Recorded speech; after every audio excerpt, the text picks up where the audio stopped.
আসসালামু আলাইকুম everyone, welcome back to my YouTube channel.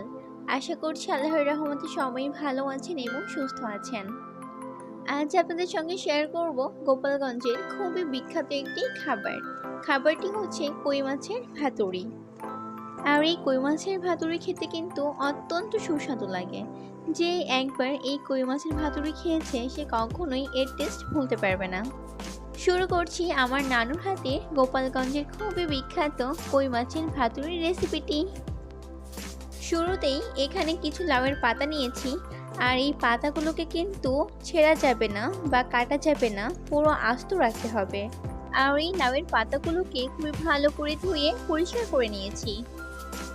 এইখানে 8 পিসের মতো দেশি কই মাছ আছে, আর এই কই মাছগুলোকে আমি খুবই ভালো করে ধুয়ে 2 সাইড দিয়ে কেচে নিয়েছি।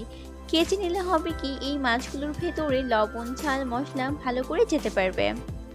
একটি কড়াইয়ে দিয়েছি 1 টেবিল স্পুনের মতো জিরা পেস্ট, 2 টেবিল স্পুনের মতো পেঁয়াজ পেস্ট, 1 টেবিল স্পুন হলুদের গুঁড়ো, 1/2 টেবিল স্পুন শুকনো মরিচের গুঁড়ো, 1/2 কাপের মতো কাঁচামরিচ কুচি, 1 কাপের মতো পেঁয়াজ কুচি দিচ্ছি, 2টা দারুচিনি, 4টার মতো দিচ্ছি এলাচ, আর এই এলাচের মুখগুলোকে একটু থেতিয়ে দিয়েছি।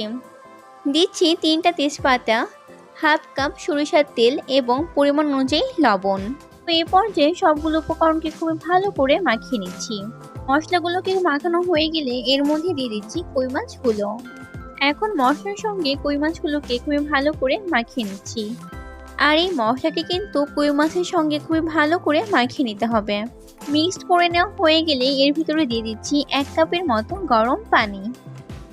যেহেতু রেসিপিটা নানুই করছে আর আমি ভয়েস দিচ্ছি, এজন্য ভিডিও এবং ভয়েস একটু আগে পরে হয়ে যাচ্ছে। এখন কড়াইটিকে চুলায় বসিয়ে হাই হিটে কুক করে নিচ্ছি প্রায় 5 মিনিটের মতো। 5 মিনিট পরেই এর উপরে এখন লাউয়ের পাতাগুলো দিয়ে দিচ্ছি। এখানে ঠিক যেমনভাবে দেওয়া হচ্ছে ঠিক তেমনভাবে কিন্তু দিতে হবে। সবগুলো পাতা দেওয়া হয়ে গেলেই এখন এগুলোকে ঢেকে দিচ্ছি পুরোপুরিভাবে 5 মিনিটের জন্য।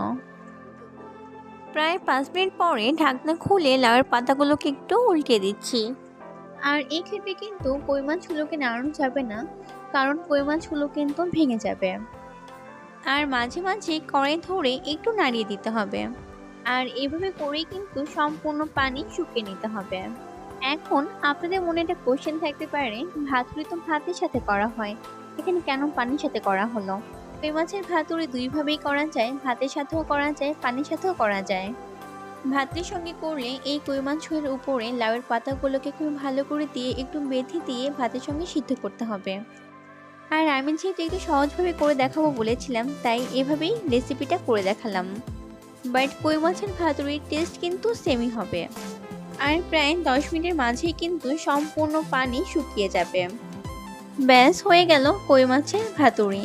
আর এই কই মাছের ভাতুড়ি কিন্তু ভাত দিয়ে খেতে অত্যন্ত ভালো লাগে। আর আপনারা দেখতেই পাচ্ছেন কই মাছের ভাতুড়িটি দেখতে ঠিক কতটি লোভনীয় হয়েছে। আর এটি খেতেও কিন্তু অত্যন্ত সুস্বাদু। আর সেমভাবে যদি আপনারা এই কই মাছের ভাতুড়িটি বাসায় তৈরি করেন, তাহলে এই খাবারটি খেতেও কিন্তু আপনাদের কাছে অত্যন্ত সুস্বাদু লাগবে।